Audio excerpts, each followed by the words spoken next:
Ahmedabad plane crash દુર્ઘટનાના દિવંગતોને Bhuj ખાતે શ્રદ્ધાંજલિ આપવામાં આવી। સ્ટોરી રિપોર્ટ બાય કરણ વાઘેલા, ભુજ। આપણે અમદાવાદમાં એર ઇન્ડિયાનું જે પ્લેન અમદાવાદથી લંડન જઈ રહ્યું હતું 171, જે અમદાવાદમાં પ્લેન ક્રેશ થવાને કારણે 300 જેટલા લોકોના જીવ ગયા છે, જેમાં મહિલાઓ પણ હતી, પુરુષો પણ હતા અને નાના નાના બાળકાઓ, ભૂલકાઓ પણ હતા। અને આ વિમાન દુર્ઘટનાને કારણે 242 લોકો વિમાનમાં સવાર હતા અને એના સિવાય પણ 61 જેટલા લોકો જે મેડિકલ કોલેજની હોસ્ટેલ હતી, બીએન કોલેજની, એમના વિદ્યાર્થીઓ હતા, જે ભારતનું ભવિષ્ય હતા, ડૉક્ટર બનવાના હતા, એવા લોકોના પણ કરુણ મોત થયા છે। ત્યાં નિર્દોષ લોકો, જે કોઈ એમના સગાવાલા મરવા આવ્યા હતા વિદ્યાર્થીઓને, એમના પણ મૃત્યુ થયા છે। પક્ષીઓ જે ઝાડ ઉપર બેઠેલા હતા, અનેક પક્ષીઓના પણ મોત થયા છે, પશુઓના પણ મોત થયા છે, કૂતરાઓ પણ હતા ત્યાં, એના પણ કરુણ મોત થયા છે। ખૂબ જ આ દુઃખદ ઘટના, દુઃખદ બનાવ આખા દેશને હચમચાવી ગયો છે। આપણે છેલ્લા 2 દિવસથી ટીવી ઉપર, સોશિયલ મીડિયામાં જોઈ રહ્યા છીએ, ત્યારે આપણું દિલ પર દ્રવી ઉઠે એવા કરુણ દ્રશ્યો કે આજે લાશો એટલી હદે વિકૃત થઈ ગઈ છે કે ઓળખી શકાય પણ એવી નથી। ડીએનએ ટેસ્ટના માધ્યમથી તો એની ઓળખાણ થશે।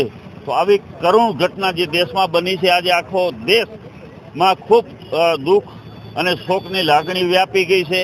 તમામ લોકો અત્યારે એક શોકમાં ડૂબી ગયા છે। માત્ર આપણા દેશમાં નહીં પણ સમગ્ર વિશ્વમાં પણ લોકો દુઃખી છે।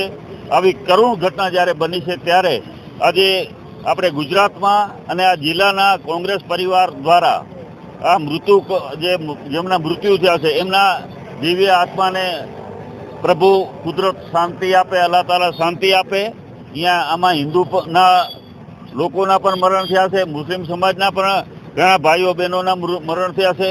તમામ આત્માઓને શાંતિ મળે અને એમના પરિવાર ઉપર જે દુઃખ આવી પડ્યું છે, એ દુઃખ સહન કરવાની શક્તિ આપે।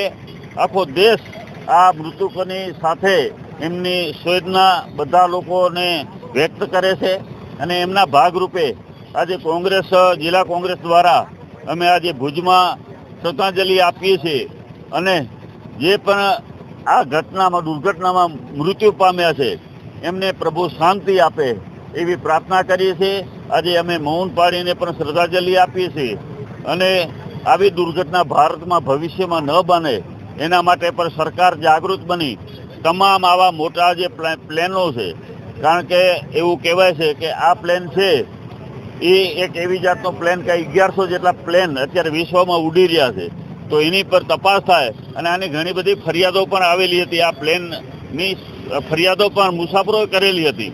હમણાં તાજેતરમાં જ લંડનથી અમદાવાદ આવ્યા એવા મુસાફરોએ પણ ફરિયાદો કરેલી હતી। ત્યારે આટલી વિદેશમાં આટલા કિલોમીટર કાપીને જતી હોય ફ્લાઇટો, તો એની ખરેખર તપાસ થઈ।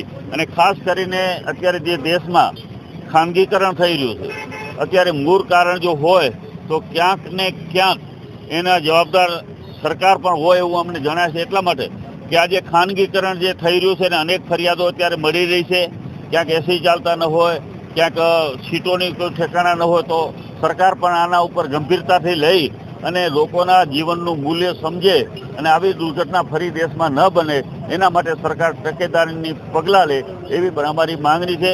તો બસ આટલું કહી અને અમે જે પરિવારજનોના મરણ થયા છે એમને અમે શ્રદ્ધાંજલિ પાઠવીએ છીએ અને એમના પરિવારને દુઃખ સહન કરવાની પ્રભુ શક્તિ આપે અને પરિવારને સાથે આખો દેશ છે, સંવેદના આખા દેશની છે।